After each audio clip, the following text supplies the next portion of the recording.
The 49ers made it through week 1 with a win, but not without new injuries. We've got some injury updates on George Kittle, Jauan Jennings, and now QB1 Brock Purdy. Plus, we'll talk about a couple of big roster moves and, of course, crowning our week 1 49K player of the week.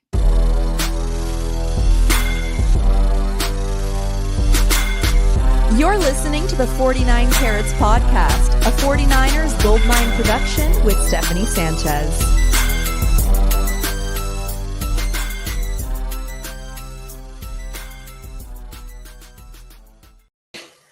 What's going on, everyone? Welcome to another edition of the 49 Carats podcast. I'm your host, Steph. It is Monday, September 8th. And just when you thought we'd be feeling good on a victory Monday, we just got some news on some 49ers injuries that may change that. But you know what I am happy about? I'm happy to see my Monday co-host, Weston, back in here. So let's start with that. Weston, how you doing?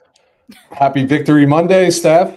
What victories are better to start week 1 than going on the road against a divisional opponent who we all hate and coming out of there with a win nonetheless, scrappy, but still a win. So I feel fantastic on this Monday, and I am excited to be here.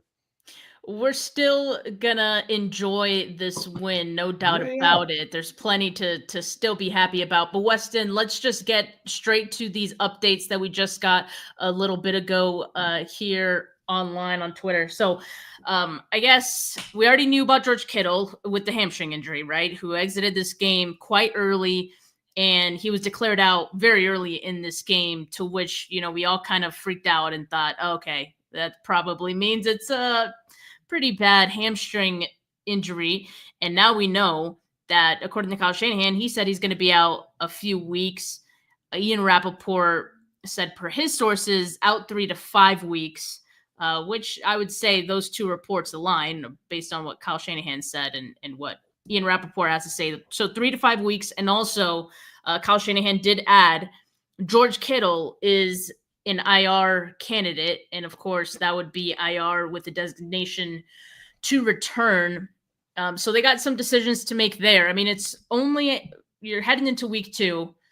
You only get so many of these injured reserve with designation to return designations for the season. I believe there's 8 total that you can use. So do you want to burn one this early in the season with George Kittle if maybe he could be back by week 3? I mean, that's the kind of the decision the 49ers are going to have to make. Look, I know the math gymnastics that have to take place around just a certain number of allotment, but I think if it's 3 to 5 weeks, split the difference, 4 weeks, that's IR with a designated return, and that probably feels like the right move. Not the news that anybody wants to hear, but I also think just given the injury history of this team, like just this 2025 version of the San Francisco 49ers, I think you have to proceed with caution. Listen, nobody's more upset than me. I have George Kittle in multiple fantasy leagues this year, and I knew better than to do this because this happened the last time he signed a contract extension where he missed a bowl. But you'd rather it happen now, right? Like, because now it starts to feel like there's other folks that are also on IR that might need to be brought back. And if you get them all back at the same time, then this passing game looks a little bit different. Schedule is not brutal in these first couple weeks, right? Like, I think you take advantage of that. And I think you have to, with George Kittle, you have to aging, hamstring. I think you have no other choice but to proceed with caution. And I think you have to IR because you need that roster spot. You can't just let them hang because this team is severely dependent on having 3 tight ends in the lineup every single week. You're going to need the extra body. I don't really think you have a choice. If it's, I don't know if they gave it a grade, but if it's a grade 2 or above, I think you have to. Yeah, and according to Gray, who's watching the show via Twitter, it's my fault.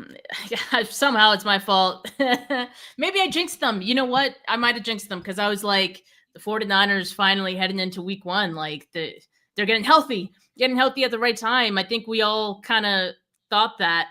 And of course, these first two games, I did mention this on other shows that like these first two games were going to be a test, I think, of how truly healthy can they stay, because it was going to be 2 games on the road and on turf, right? So you got through one of them and you've got 3 injuries that, three injuries, you would think to yourself, that's not too bad.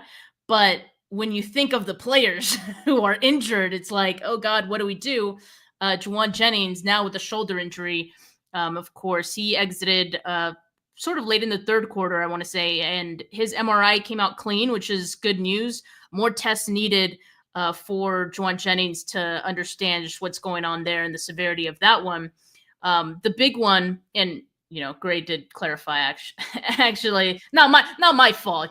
It's Weston's fault. Actually. Yeah. Steph, I was going to chime in and be like, first of all, we've been doing this together for how long now? 3 years? This is our 3rd year. Nothing's your fault. I'm the problem child. You know this. And Gray, you're right. I know. I like better. Gray all of a sudden. Yeah, Gray, I know better.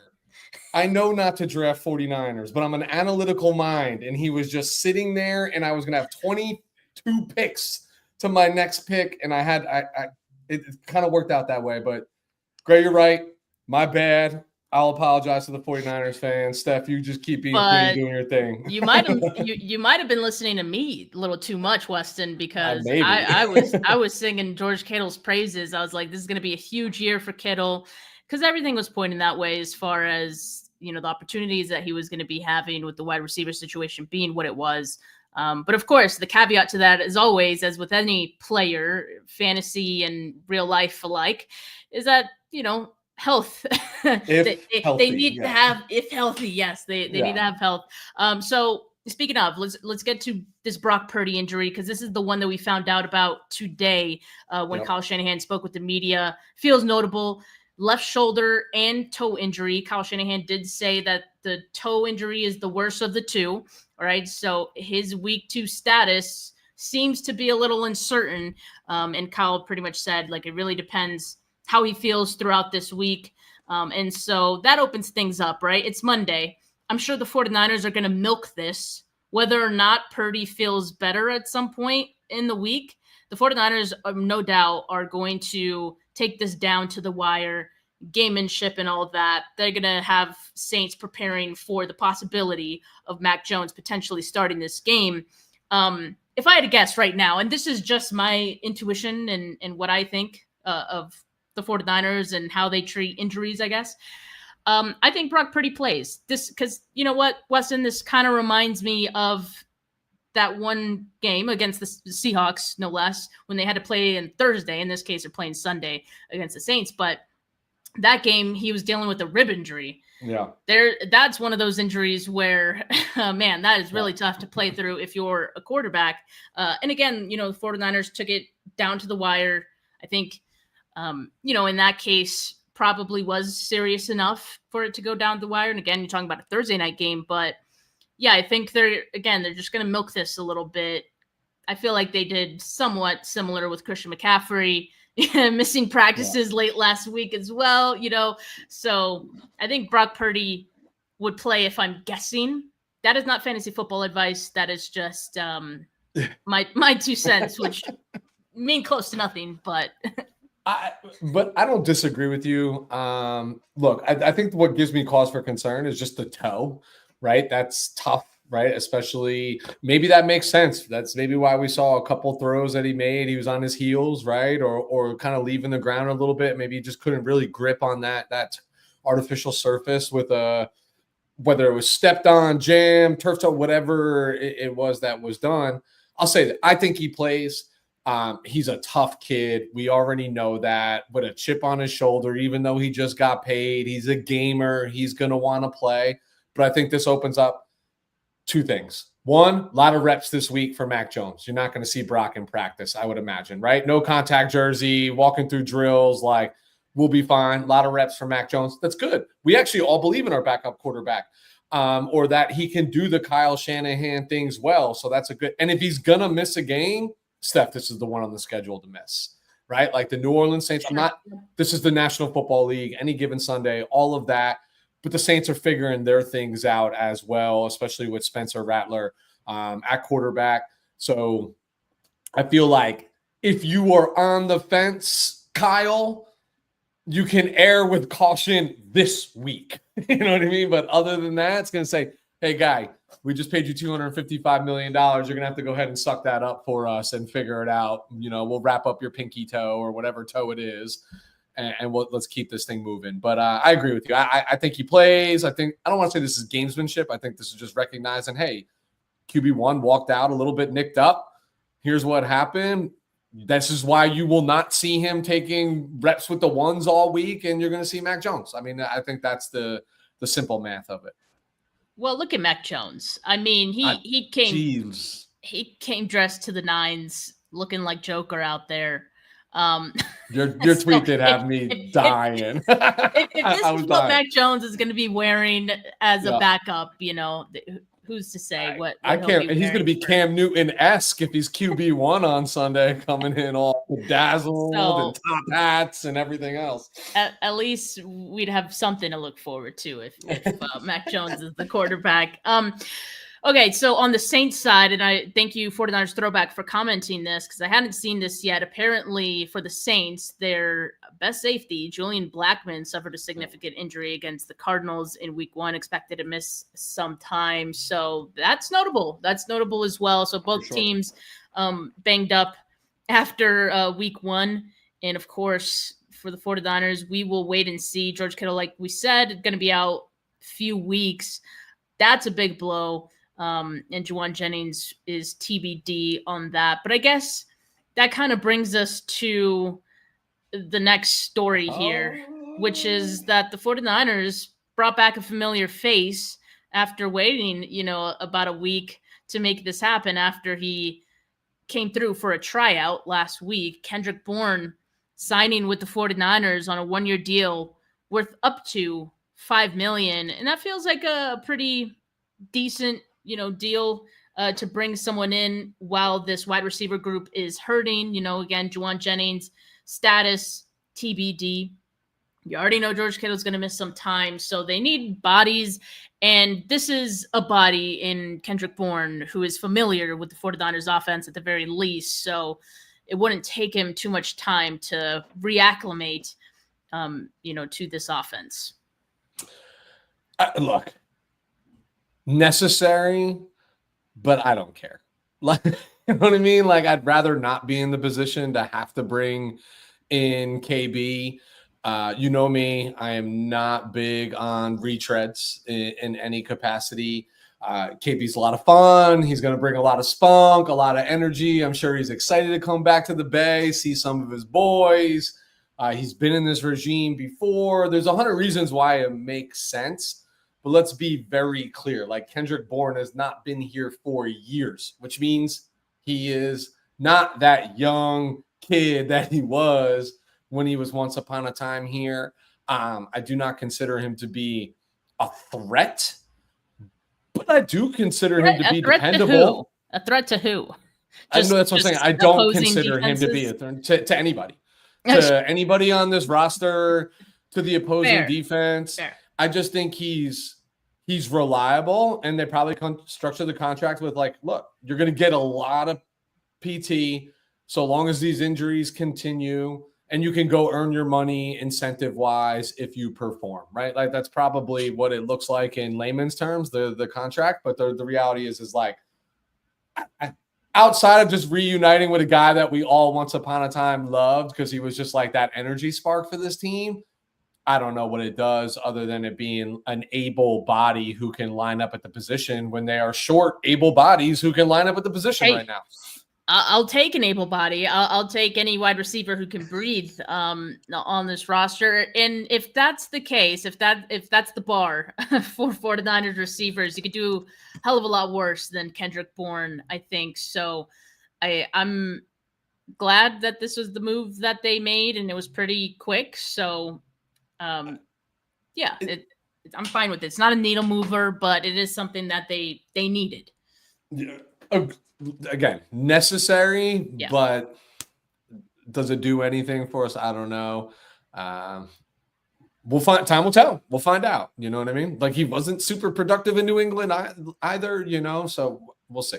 Like, as long as he doesn't pull the Amari Cooper act here, then it's okay, right? Like going back to the team, retiring 2 days before the season starts. Yeah, like no retiring. All right, let's get to the next piece of news here, and this one I think is a little more happy, at least for me. Like, I'm pleased with this move, Weston, and maybe not every 49er fan in the world would agree, because it does have to do with, I would say, a polarizing player. For some reason, the 49ers right tackle is always a polarizing topic. But Colton McKivitz locked up to a 3-year extension up to $45 million, including $27 million guaranteed.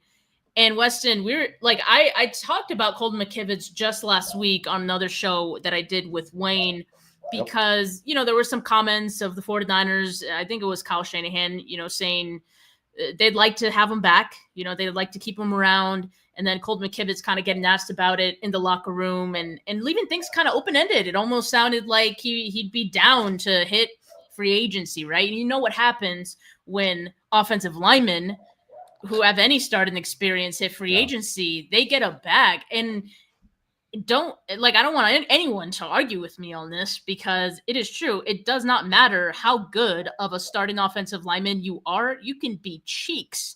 And if you hit the open market, you will get a bag, because the league is so low on offensive linemen with starting experience. They'll throw a bag at them. So Cole McKivitz, I think, was on his way to doing that if he played out the season and went for that. Smart for the 49ers to lock this up when they did. This is a low key, not even low key. This is a big move for this team, right? Like, we've all talked about addressing the offensive line. We'll all agree they haven't done that in terms of a youth movement. But you're right. Like, I don't even know why I'm drawing a blank on our swing tackle that just got paid $15 million a year to go to the Kansas City Chiefs and wasn't even starting week 1, right? That's what backup offensive linemen of any value at the tackle position, Jalen Moore, there we go, thank you, are getting paid to play this game. And like, I think 49ers fans feel the same way about McKivitz as they did about Mike McGlinchey, right? It's like, you love them, you hate them, you're somewhere in between. It changes with the week, etc. And I think we would all love to have retained McGlinchey, but the truth is, like, that guy went and got himself paid in the offseason, being a run-of-the-mill right tackle in the National Football League, right? Like, I think Colton McKivitz was looking at 20+ a year easily in the open market, and the 49ers wouldn't have done that. So you got a guy. I think one of the most important things a team can do for their players is continuity along the offensive line. Got it. Phase 1, step 1, check. And that's retaining Colton McKivitz. And then you don't have to go overpay for your own guy in the offseason. Still young.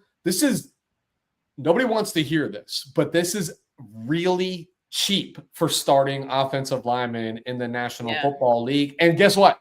2 years from now, when he's still on the roster, if he's still playing and still starting, it's going to look like a freaking steal compared to what interior linemen are going to get paid. Forget if you play a bookend, right? Like if you're a left or a right tackle. Love the move. I know we don't all love the player, and I'm not saying that Colton McKivitz is the best. This is good business by the San Francisco 49ers. That is the end of the story, and I agree with you, Steph. Nobody should argue this. If you are arguing this, you are not paying attention. You are under the delusion of that you should have an A player at every single position, and that just doesn't happen in the National Football League, right? Like, teams are filled with A players, B players, C players, God forbid, some D players. I'd put Colton McKivitz in the middle of the pack, and you got him below league value. This is super prudent, really good business by a team that has publicly struggled at times to be involved in good business negotiations. They did well, and they got it done now. I love this move.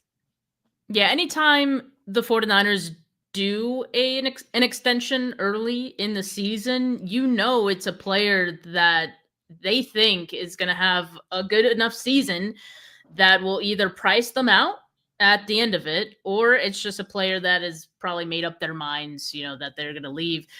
This is a great question from Benali. Like, why did McKivitz do this? His backup got more money.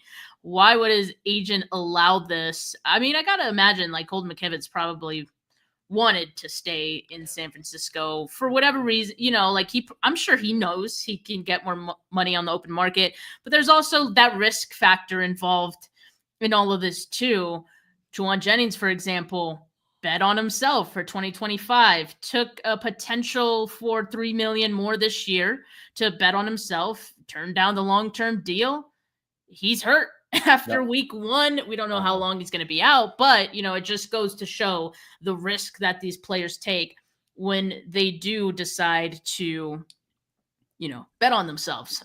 So maybe Colton didn't want to do that. I don't know. I think this is a clear-cut example of like not every player in the National Football League is out there trying to get the absolute top dollar, right? There's so much more that factors into these guys. Look at Debo going to the Commanders.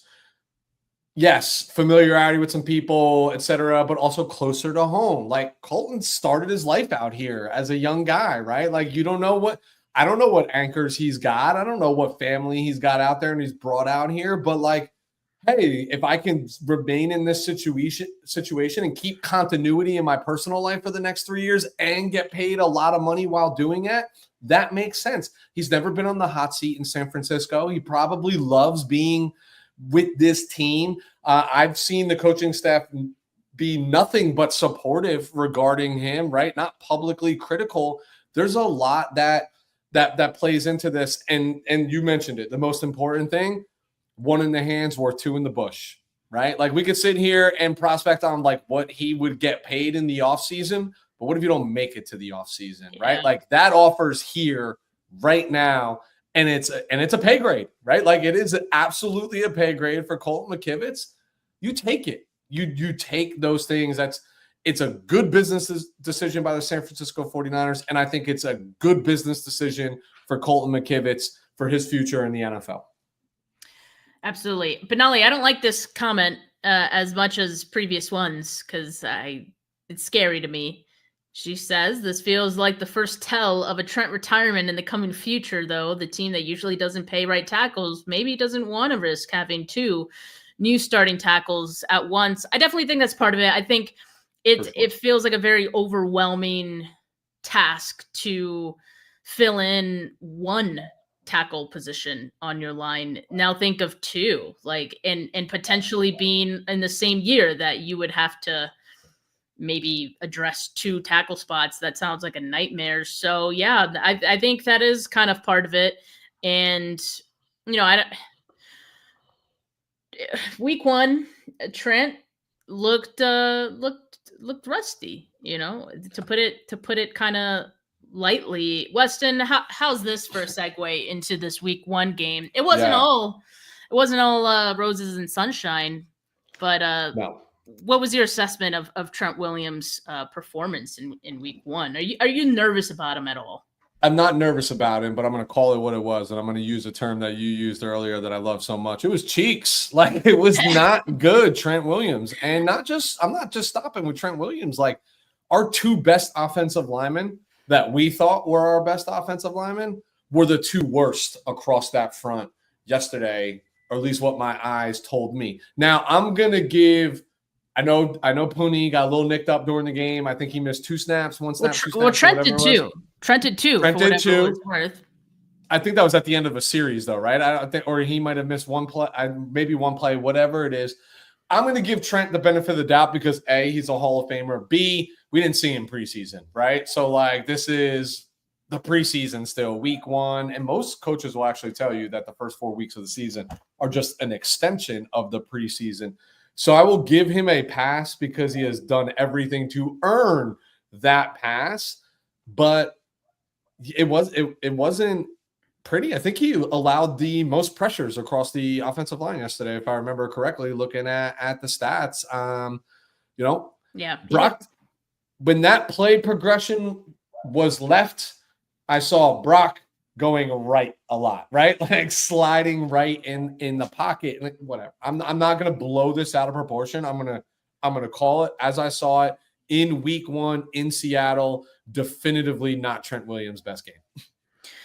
Week 1 is always so weird because, Yeah. you know, you're going to have sweeping judgments on players on a single week, you know? And so I'm also not ready to freak out on Trent Williams. Not only did he not participate in the preseason, which he normally doesn't, but also, you know, training camp, it was, I would say, a modest ramp up for him. Like several days off. There are times where even in team periods, he's not doing a whole lot. But I was at training camp, right? And I might have mentioned this in some shows or just mentioned it to Brad, but he looked his age. Like he looks like I do, rolling out of bed after a hard day of work the previous day, you know, just a little stiff sometimes, maybe a little permanently limpy because you're just at that point, at that age. And you hope that he can maybe play it off, right? Like in this case, literally play it off. But yeah, I guess we'll have to wait and see. I'm not ready to make any sweeping judgments on Trent Williams and whether this is the beginning of the end for him. But I am noticing, you know, I think we all noticed. We all noticed in week 1. And so hopefully not a sign of things to come. I think this is why everybody's been so adamant about using the higher draft picks on an offensive lineman. Obviously, left tackle, one of the most important positions on the field. And it's not an untrue statement to say Trent Williams at 37, 38 years old is not going to be Trent Williams at 31 or 30 or 29, no matter how healthy he may or may not be. To your point, right? Like I woke up on my 30th birthday and my knee hurt, right? And I was like, that didn't hurt yesterday. I woke up on my 40th birthday and I was like, why is my neck stiff and my back's like broke? Like you just feel shit a little bit more as you get older. It'll creep up on you, right? Like for sure. It could even be a scenario where he feels like he could have made it the full season, and then a few weeks in, he's like, wow, this is a lot tougher than I thought it was going to be, you know, not to say that he'll retire mid-season. No, he's not a quitter. That. No, he's not that guy. No. But I do firmly believe this is his final season as a San Francisco 49er and his final season in the National Football League. I do believe that. And I said that all summer, Steph. I said that this was the issue for me with the draft allocation and things that they did is that I'm not necessarily mad that they continued to neglect the offensive line. I'm of the firm belief my interior of the offensive line, like I want scrap heap guys. I want blue collar guys. I want chip on shoulder guys because it's rugged, right? Those tackles requires a lot more skill and athleticism, in my opinion. And I don't know why they've been so reluctant. They've been blessed for how many years between Joe Staley and Trent Williams. And it ain't going to look like that in 2026. So we'll see. We'll see. If the 49ers have any magic trades for a tackle up their sleeve, you know. Do it now. Even if it involves sending Trent Williams to that team to get the youth. Goodness. Do it.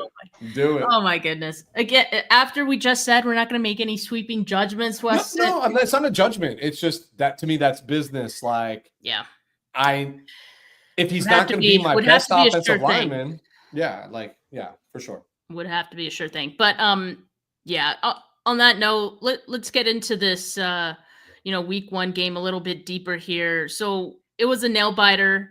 It was a true 49ers are so back experience in which, you know, they took it down to the wire. And Weston, this felt like much of this game. It almost felt like a repeat of 2024 at some points, you know, like you got key guys on offense going out and Brock's having to buy himself time and he's doing too much at times, but he makes, you know, clutch throws as well. You know, there were glimpses of it. But there were also some good from the defensive side, which I don't remember seeing much of that last year. So we'll welcome that change. that was the difference, right? As to the defense making stops and giving the offense opportunities. And for a couple different reasons on a couple different moments, they didn't capitalize on those opportunities. But the truth is like, yeah, last year they lose this game, period, point blank. Like that was the difference. Like if like there was, it felt like if they were losing at halftime, the game was over, right? I mean, that's literally what it felt like every single week, week in, week out. But I'm like, Steph, I'm going to be polarizing tonight because I'm like really pissed off on a lot of things that I've read from a lot of people like throughout today, because I see this game entirely different than I think a lot of people do. I'm damn proud of this team, right? And they're minus a very single individual when all is said and done. But we just talked about they lose this game last year. They didn't lose this game. Week 1 is so unpredictable. You're on the road against your biggest rival, right? Where, hey, Brock's had a lot of success at Lumen, but the 49ers have not over the last 10 to 12 years, right? Like all those things like factor in, and sloppy at times. Yes. Was it mistake-free? Absolutely not. But the most important is they walked out of there with the win. And honestly, if I'm being dead honest, what was so frustrating about yesterday in the score was I thought they dominated the game, dominated this actual game. Like, and I couldn't for the life of me figure out why it was a 3-point game all game. Yeah, time of possession, they dominate. They 38 minutes to 22. In every statistical category, they dominated, and they dominated in my eyes and what I was watching. Big deal here. Not finishing, right? We'll talk about interceptions in a minute. We'll talk about missed field goals, I'm sure, in a minute. But those are 4 possessions that weren't finished. But I thought they manhandled the Seahawks. Like, I literally thought they manhandled them. And I don't know. I'm proud of the bunch. I thought it was a resilient W. And anytime you get a division win on the road when you won a single division game last year, 49er fans should be hyped up about this. Like, why are you not? You know what I mean? Like, I'm floored with all these people that just want to be right about their opinions on a player or whatever. Like, Steph, I'm sorry, but fuck you. You know what I mean? Like, watch the fucking football game and watch what your team did. And that was a dogfight that they were the dog and they came out and won. Like, how else do you phrase that? Like, I'm damn proud of this football team yesterday. Sorry. I know I threw a couple F-bombs, but I'm going to be fired up tonight. We got spicy Weston before we got GTA 6, folks. That's what we got right now. No, seriously, that was awesome. I totally agree with you. It's like, can we just enjoy the few good things that it feels like we have? You know, like a week 1 win is something to be happy about. I didn't quite think, Weston, that it was a dominating performance. I'm glad you felt so. It just felt like there were moments where the 49ers wanted to give it away, or they were making it more difficult on themselves than for sure they needed to. I'm not going to call it a dominant performance. I think there's a clear difference between dominant performance and dominating the other team, right? And I think they bullied the other team. Like, there's nobody in the 49ers, even in the locker room, that's going to tell you that was a dominant performance. It was full of mistakes, but they physically beat up the Seattle Seahawks in my eyes, right? I thought they were very physical. And statistically speaking, they dominated in every category. So maybe no, I'll stand by it. They dominated the Seahawks. I won't call it a dominating performance. Yeah, I think it's fair. Like, I mean, if you felt it was dominant, Weston, I'll let you have that. Let me have it just for tonight. I don't know how many more times I'm going to be able to say it. Right, exactly. Well, that's kind of the thing too. I'm like, I remember the 49ers winning week 1 in a similar fashion last year against the Packers, or sorry, not the Packers, the Jets. And it was an ugly win, right? Week 1, ugly win, but we felt good about the fact that they actually got it done. But something about this win, I think, is different from that one, because I think a lot is different from that one, right? And I think a lot of it comes from the defensive performance, Weston. I mean, for sure. For sure. Robert Saleh makes a world of a difference. I love that, man. I can kiss that bald head right now. I'm right there with you. Like that guy, he made all of the difference. And for me, like in his first game back, I knew we all knew he was going to be a big change for this team. But in his first game back, with all these new players, including a lot of rookies that, he had to figure out a way to win with these guys learning on the fly, and rotating in and out. Upton Stout getting bullied a bit in the first half of this game and responding later. You start to see the character of some of these guys. And, I think it's a reflection of who Robert Saleh is as a coach as well, right? So I think it was a hell of a performance from Saleh, world of a difference. And I'm looking forward to seeing what more this defense can do. Because again, this is week 1. This is Saleh's first game back.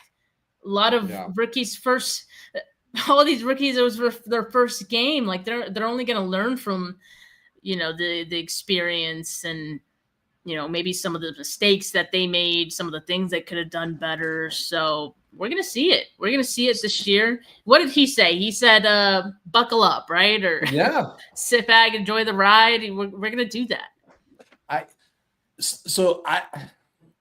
For me, Steph, the big difference, week 1 in the National Football League is a liar. Let's just be very clear about that, right? Like it is a liar. It is not the ultimate indication as to who your team is or what your team's all about. But if I look at week 1 last year versus the Jets versus week 1 this year, all right, week 1 at home, Monday Night Football, right? It was Monday night. I think it was Monday night, not Sunday night. I believe Monday Night Football after you just played in the Super Bowl, right? And you felt really good about your team coming into. You just got Ayuk wrapped up, like the dramas aside. You expected to win that game, and they did win that game, and they won it pretty handily. Now you have the turmoil of last year. You go on the road against a divisional opponent, and let's keep in mind that I don't care who the quarterback is for the Jets will always stink.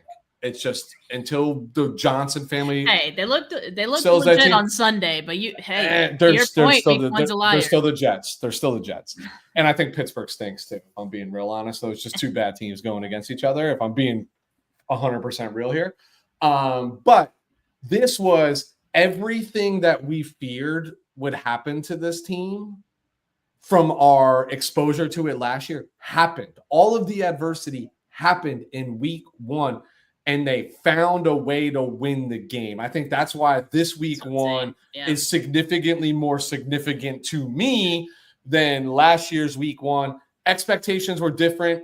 Turmoil looked just like it did all last year and found a way to overcome. I think that's why 49er fans should be excited, because this is still a team that is, defensively speaking, and it was a pretty darn good product out there, that by their own coach's admission is going to be learning on the fly, right? And the Seahawks are not slouches. Like, yes, they lost this week, but they have a good football team. They are well coached. Like, there are things going, quarterback, whatever. But around him, that they have talent, right? And they're a young, good football team. I think this is it's a big win for the San Francisco 49ers, at least for that locker room. Fans might disagree, but I'm telling you, this is going to galvanize that locker room for sure. I think it's huge. Yeah. I like the makeup of this 2025 team. You got a lot of young, feisty players that are ready to prove it out there. And it's really exciting. Weston, now's the time. Let's get into our 49K player of the week nominations without further ado. I'm going to let you go first. It's the first one of the season, but I'm going to let you cook here. Wow. Who you got? How is it not? I can't wait to hear who you have to say. How is it not BCB? Brock Purdy. Like, how is it not? It's 26 of 35, 277 yards, average 8 yards a pop, 2 touchdowns. Yes, I know that he threw the 2 picks, had a single sack, should have been sacked significantly more, but he bought his own time, created his own pocket for a 92.2 rating and the game-winning drive. where we all criticized Brock for not getting it done. And you just paid him $255 million. And you know what he did? He went down there and got it done with his third string tight end. And I know you want to question the ball placement to Tonjes. I, too, thought he was throwing that football away and just didn't get enough on it. But you know what? You can't have both. You can't have somebody who you want to be a top quarterback in the league and is afraid to take chances to go win a football game. That person, you know who that person is? Sam Darnold, right? Like, on the other side. Man. You can't have both. And I will give the haters a single one of the interceptions. I will say felt very Jimmy G-esque, and that was the quadruple, because I'm the quadruple coverage to Pearsall. Yes. Okay. That one. Yes. I get it. But you know what? I've seen a lot of quarterbacks. All of your favorite quarterbacks in the league make that same throw. And if Pearsall, I think, does a better job of body position and somehow makes a play, or at least it's incomplete, you know what the narrative is? Do you see that dime or that dot from Brock? It's not about he threw into quadruple coverage. This game is a game of millimeters, and that's what it was. But it doesn't look good in a place where you had a ton of time and it wasn't necessary. So I will give you that. I will give you could have been a better decision. The first interception he threw, it just needs to be a better throw. It was the right read. Yeah. We've seen him make that throw 100 times before where he puts it right over that second layer defender, even when they're fully outstretched. And what's the narrative? What a dot by Brock. Look at that throw and the anticipation. I'm just tired. You can't have it both. And Steph, again, 3 years we've been doing this. You know it's taken me a long time to come around on number 13, right? Yeah. But I'm going to be his biggest defender this week because there might be only 3 to 5 other quarterbacks in the National Football League that win that football game under those circumstances with all of your playmakers out. Given what this team has been through, I thought he balled. I thought he bought time. Yes, he made bad decisions. Every freaking quarterback does. You know, we want to praise Josh Allen, but his team was down 15 points with 4 minutes left in the game. Insane. He found a way to do it, but had he been better the entirety of the game, maybe it's a different story, right? Like Lamar Jackson couldn't find a way to do it. He couldn't find a way to seal the win when they were up 15 points in 4 minutes and get a couple first downs. I'm not trying to use this as a comparison.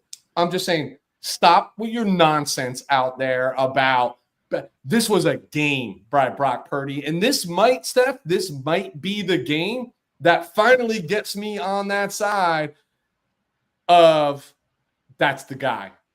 That's the guy. They made the right decision. Yeah.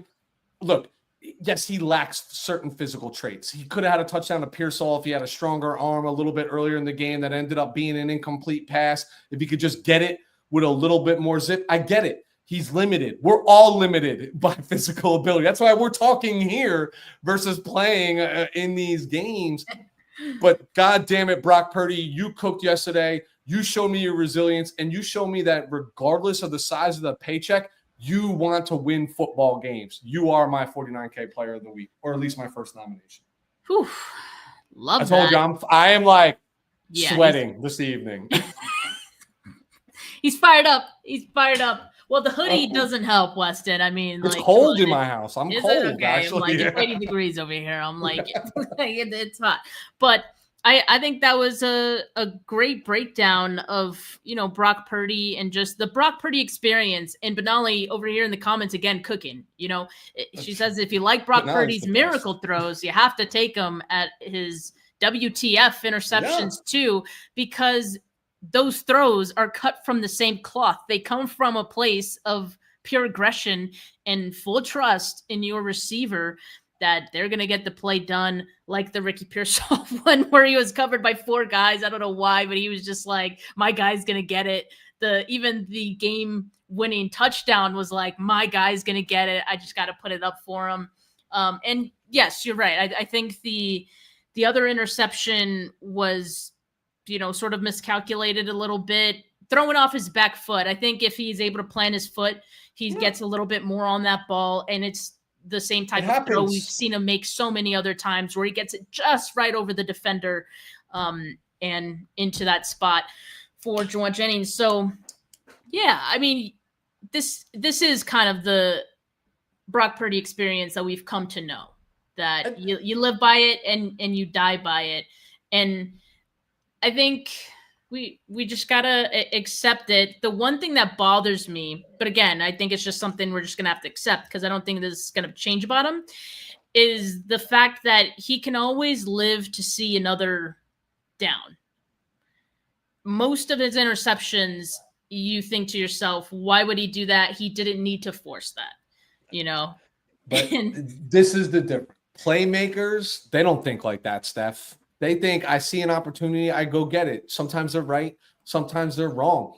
You can't coach that mentality. You can't create that mentality. Somebody is born with that mentality. And I saw so much I appreciate it. Yeah, I want that guy as our quarterback. I so much crap today about, we've already lived through the Jimmy G experience. Benali's right. Like, you want to praise his hero throws. Jimmy G did not make any hero throws. Let's be very clear. In all of the years, his success was yak-driven, close to the line of scrimmage, the yak bros, right? Like, that ball did not go downfield, and we certainly never saw him make throws that we saw Brock Purdy, or that we've seen Brock Purdy make over the years. So we can stop with that nonsense, because that's all that is. That is absolute complete horseshit and nonsense. I know I'm fired up, but you can't look me in the eye and tell me that they didn't win. They won that game. Yes, good defense. Brock Purdy won that football game at the end of the game. And Jake Tonjes, you the man. Thank you for stepping up and making a hell of a play. But they're not even in that position without Brock Purdy. Yeah, I mean, even with the defense getting the stop, they still needed to score in order to win the game. And, you know, Brock Purdy, along with Jake Tonjes, made that happen. So I'm going to this nomination, maybe it's surprising because when you think of 49K player of the week, you think about, hey, a guy who performed all the way, like, throughout the game, you know, he was just undeniable. But this one, not so much. But I have to nominate him because he had the play of the game, and that is Jake Tonjes. And in the circumstances in which he did it, Weston, I think is most impressive. Let's just go back, and I'm sure a lot of you have heard of all of this about Jake Tonjes in the last 24 hours already. Los Gatos native, right? Cal alum, and, you know, spent the better half of last year on the practice squad, went into training camp competing for that TE3 spot with Braden Willis, won that competition. And again, he's the TE3, so he's behind Luke Farrell. And so with George Kittle going out, you see Jake Tonjes on the field. And I wanted to actually watch all of his snaps because I was like, hey, you know, I didn't exactly notice any whiffs from him, right? So let me see how he did in the blocking department, because, you know, that's something that 49er tight ends have to do. And I wanted to see how he did as the TE3, having to go in there in a hostile environment and filling in for George Kittle, you know, I think was big. And I thought he did an admirable job even in that department, all things considered. So I like what Jake Tonjes brought. His first NFL catch happened in that game, and he ends it with the exclamation point that, give me that catch, taking it away from Tariq Woolen.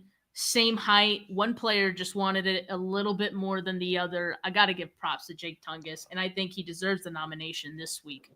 You know what, Steph? Yeah, he's on my list too. And for all of those reasons, I'll challenge every one of your viewers and listeners right now. Go to ESPN.com or where Pro Football Reference or wherever you want to get your statistics from, and go look at his career statistics. It shows 1 year with the Chicago Bears, right? His rookie year. I think he was an undrafted player with the Chicago Bears.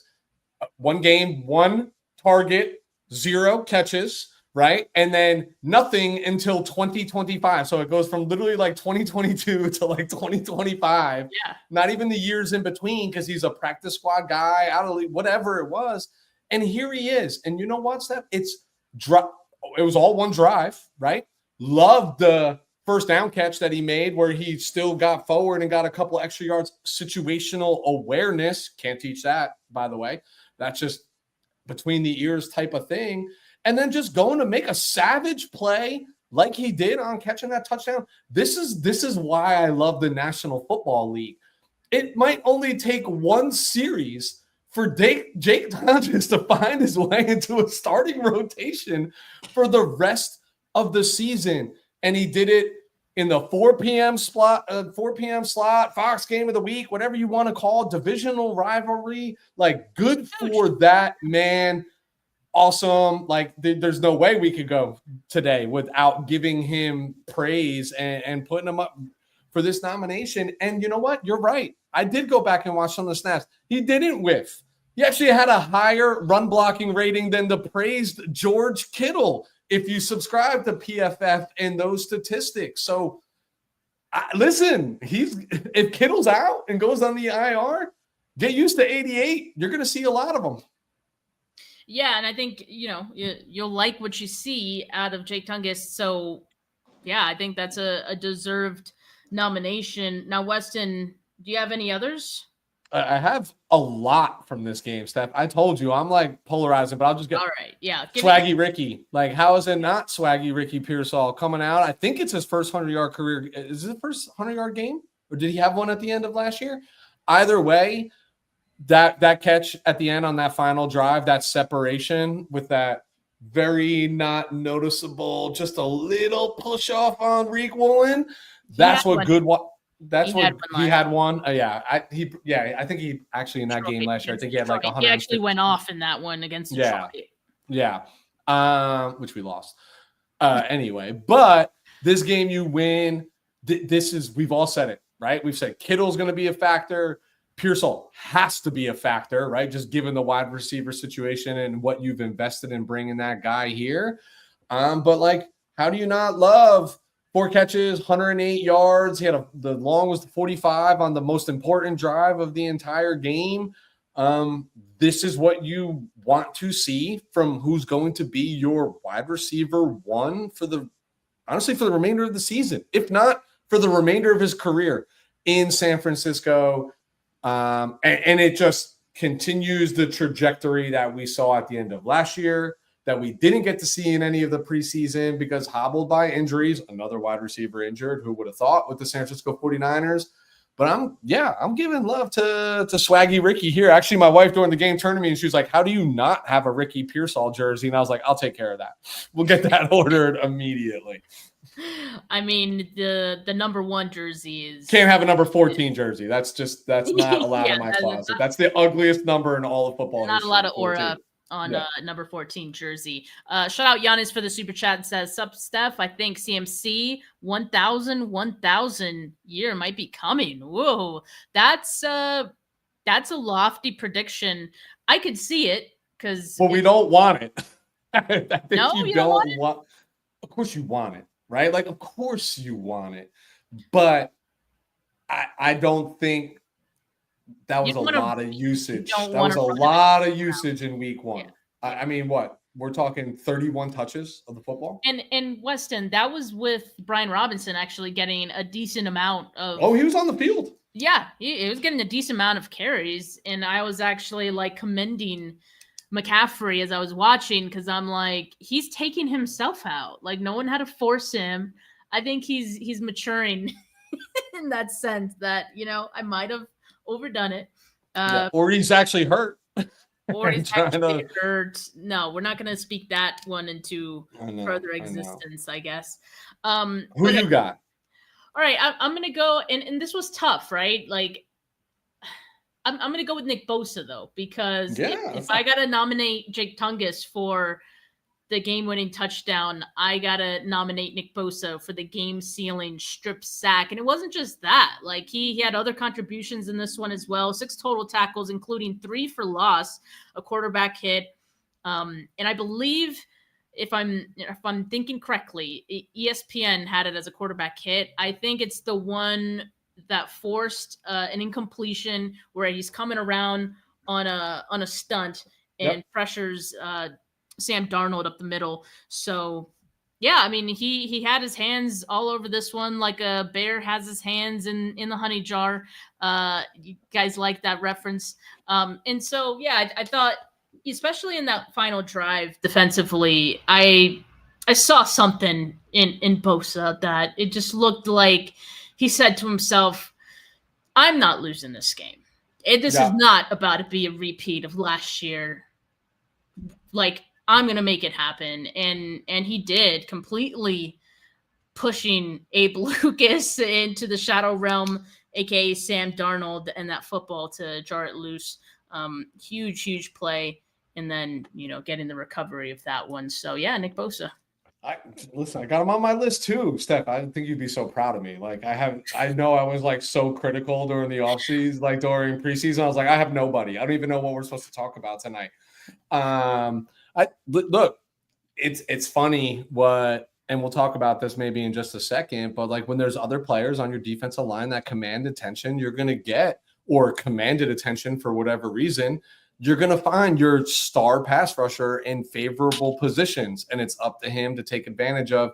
And I think he had obviously sealing the game, but outside of that, I think he had a clear impression on this game, and that's why they call him MB Smaller Bear. He had his hand in the honey jar. I thought he played a heck of a game. I thought he was stout in the run game. I thought he was, I don't want to say he had Darnold seeing ghosts, but I think he disrupted more than his fair share of plays. I thought Bosa played exactly how you want to see him start the season is how I would boil it down. Indeed. We got 4 nominees right now, Weston. Do you want to add another, or do you want to go to the flowers? I do want to add another, if that's okay. Right. Yeah. Let's D. Winters. Aha. I thought D. Winters was all over the football field. He looked fast, violent, 7 tackles. Most notably right before half, right? The goal line stand to force them to hold to 3 going into halftime when we get the ball back. Like that's a big deal. Those are big swings from a momentum standpoint. But you can't turn on social media without pundits talking about how noticeable he was. Again, I'll just say fast, violent, effective, looks really good next to Fred Warner out there, who gave us a scare early in this football game as well, mind you. Like there wasn't enough problems to deal with. But I don't think I can go without putting D. Winters in this. I thought for his first real game with real expectations, I thought he showed up in a big time way. Yeah, I think D. Winters backed up all the praise that we gave him, in training camp and in the preseason. He most definitely looks the part. And I think it's great to see the growth from him. We were a little unsure, this offseason, how it was going to go. The 49ers added some competition in that mix for him. And it was like the start of training camp. He left zero doubt. Like he took a hold of that LB2 spot next to Fred and never looked back. And again, starting week 1, starting the season off strong. And I think it's going to be something that we see. There's something about his body that when I see him and he's rocking the 53, I'm like, he kind of looks like Bowman out there. Yeah. And I didn't want to say that because I didn't want people to get mad at me, but it's more so just like how he moves and, just he has this, I don't know, his build, I guess, from my TV vantage point looks similar to that of Bowman when he played. So that also makes me feel good. But yeah, I think that's a great one. And excited for what he has in store for us all year. All right, we have our nominees for this week's 49K Player of the Week. 5 names. Gonna put it up on the screen here. If you guys get your vote in for 49K Player of the Week of Week 1. We've got Brock Purdy, Jake Tungus, Ricky Pearsall, Nick Bosa, and D. Winters as our nominees. Get your votes in the live chat. And in the meantime, Weston and I are going to give some flowers. Weston, I'm going to start off giving some flowers to Marquez Siegel because similarly, somewhat like D. Winters, getting his opportunity here in week 1 to, show what he has, and not just show what he has. It's not like this opportunity came out of nowhere.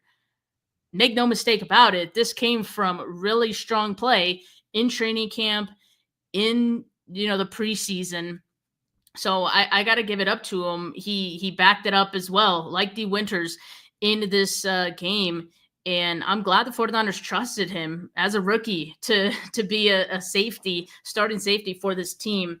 And, he looks the part as well. He looks very confident out there. Doesn't look like the moment's too big for him. That's important. That's important for a starting safety. He's very poised. So looking forward to seeing more from him as well. Yeah, I have like, if I could show you my notebook, Steph, if everybody can see this. He had a lot of names. I had a lot of names, but Siegel is a Flowers guy for sure. Listen, it's not easy, but your first national. I would imagine, not that I've played in one, right? But your first professional football game in those environments as a rookie, heck of a game, and never a bad thing from a confidence perspective to find yourself on the positive end of a forced fumble, right? Being the man who dives on it, recovers it, gets to lead the team in celebration and directions, all good stuff for the kid's confidence. And I thought he played a heck of a game. Look, of course, I see a lot of people talking about CMC in the chat, Steph, and it's let's give him flowers. Well, we will, but that's not who I want to give flowers to. Actually, I just want to say, we get it. Like, CMC's an all-world stud. We just have different expectations for him than everybody else, and that's why he doesn't come up. Like, I'm sorry. Like, that's and this is obvious. Incredible, right? But this is an average game for Christian McCaffrey. Yeah. We can nominate. It wasn't that week. great of a game for. It was great for us, right? His output. But I'm going to go another rookie, and another reason why I'm really upset coming into tonight. Michael Williams. I don't care what your PFF grade says. I don't care that he didn't show up in your sack. This dude is 21 years old, who you barely saw in any preseason. You saw him in camp. You didn't even see him in preseason action, and he is starting his first professional game. Anybody who doubts this, if you do not have access to all 22, you can ping me on the side on Twitter. I will give you my login to go back and watch his snaps. This man is strong. He was double teamed as a rookie in his first game more often than he wasn't, which is what frees up Nick Bosa to do the things that Nick Bosa does. And yes, I know his pass rush. This was widely advertised that he's got a ton of ability that needs to be coached up, and he's like literally learning on the fly, and he did not go backwards once and was double teamed the vast majority of why. I have no idea, right? Like, you got bigger problems with Nick Bosa on one side, figure that out. But he showed his versatility. Steph, he start outside, he go inside.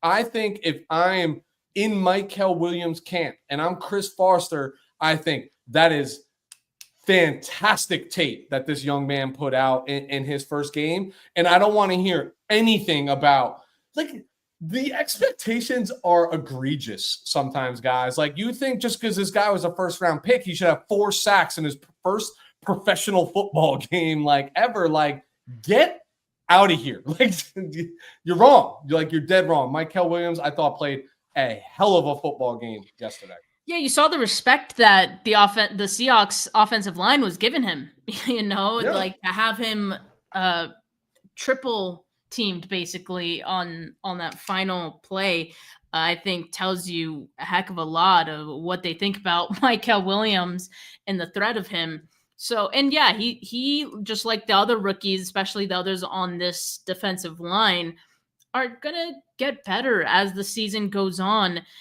And yeah, the talking about the stat line for Michael Williams is very silly, especially when you're focusing on pass rushing stats, which are most of the stats that, are flashy and jump out for defensive linemen, right? But we knew when he was drafted, that was not the strong part of his game. We knew that he could grow into that, but it's not something he was going to have right away. He was going to be big on base downs. He was going to be big on run D. And, I think we saw that in his first game action, which I saw it, goes for sure. pretty well for how he could perform the rest of this season. That's exactly what you want to see. You don't want him getting blown off the ball. You don't want him, getting pushed back several yards on some blocks, so he held his own. He'll only get better. So feel good about him. I'll give, you guys in the comments, you guys are giving CMC flowers. We'll throw some flowers out to him. Who else here? Ronaldo Green. Yeah, Ronaldo Green, I thought also, a couple times where they try to pick on him a couple times in this game, just like Upton Stout. I liked how both of those guys responded later in this game. And Ronaldo Green had a very important tackle in this one where Sam Darnold threw the ball to Jackson Smith and Jigba. Ronaldo Green hustles over to get this tackle, open field tackle, 1 yard short of the sticks. And you know what they did afterwards? It was when they punted, right? That was they punted right after that. They decided not to go for it. That's their decision. But you know who helped make that decision for them? It was Ronaldo Green, because he forced the 4th down there. So that was huge. I like how he responded in this one. Again, getting tested. I think Jackson Smith and Jigba, very respectable receiver, big test in week 1. I like how he went out in this one. Isn't it funny the difference in a win versus a loss? We have so many players to talk about. So many. We had to cap it. We had to cap ourselves. We're we're in 6 here. I know, but that's my point, Steph, right? I feel like everybody's so down after a loss. And I know there's injuries and I know there's concerns, but this is the National Football League. A lot of teams walked out with injuries in week 1, right? None of them are season ending. As far as we know, we never know with the San Francisco 49ers, but this was a good football team win yesterday, pioneered by, yes, welcome back, Robert Saleh. He deserves his flowers in this piece as well. But this is how you know my wife knows ball, dude. She's had to listen to me so much, Steph. I'll know her. But the truth is and pioneered by your nearly $300 million a year quarterback. This is what it's supposed to look like. Yep. Indeed. And I see a couple of you guys mentioning other guys on this defensive line as well. Sam O, absolutely.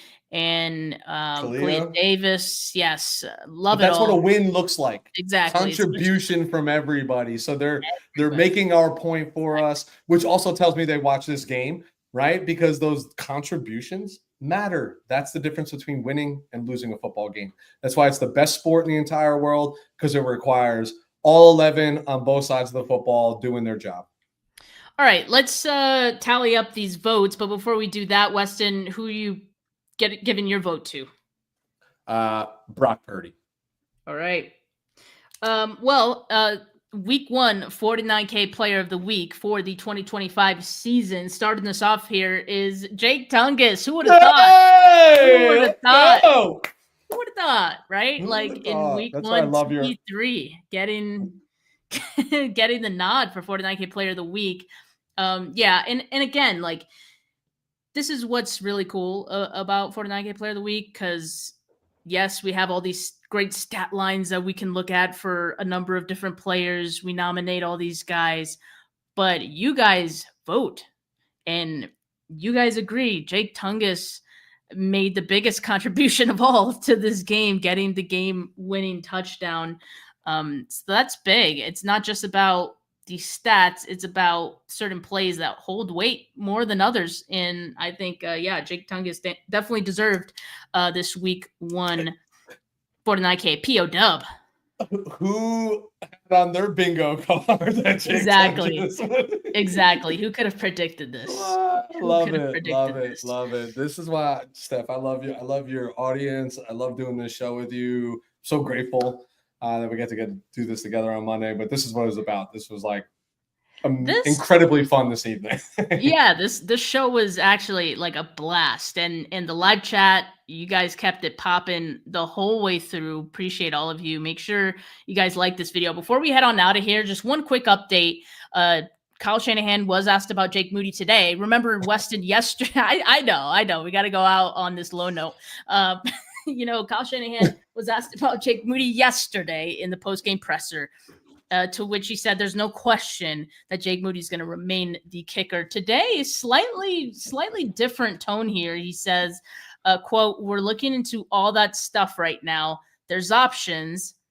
I know the personnel department is going to look into all that stuff and give us those options." I don't know about you, Weston, but the fact that he's mentioning the personnel department is getting involved tells me that there was a request made by Kyle Shanahan to the personnel department to, hey, give me a list of all the kickers that we can bring in that are options for us to sign right now or this week. I think that's a positive sign in the right direction. And it has to happen. Like, I'm sorry.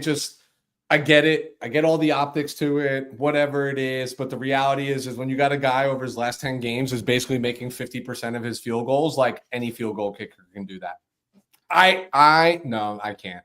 But any field goal kicker right now in the national you field. Could do that? Yeah, but listen, kicking's a lot harder than we all want to make this out to be. Like, it is a very unique skill set. It is a very public skill set required when you are just on stage. Like, they don't call timeouts to ice quarterbacks, right? Like, they call timeouts specifically to ice the kicking game. That's because they're flappable. Yeah, they are. Oh, that is tremendous vocabulary there, Steph.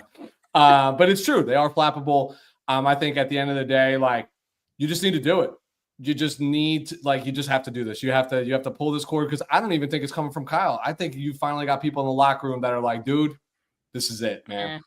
This is it. He's been hearing it from me for God knows how long. I mean, we know he tunes in secretly to the show, Steph. We get it. Absolutely. Well, Kyle, if you're out there, I hope you enjoyed today's show. And for all of you that tuned in as well, really appreciate all of you. Make sure you like this video. Make sure you subscribe to the channel if you haven't yet. Hit that notification bell so you know when I go live. Tomorrow, going to be back with Bully Ball and Gold Standard Network and on this YouTube channel if you're subscribed. Audio listeners, leave a rating, leave a review. For now, folks, enjoy the rest of your Monday Night Football. Peace.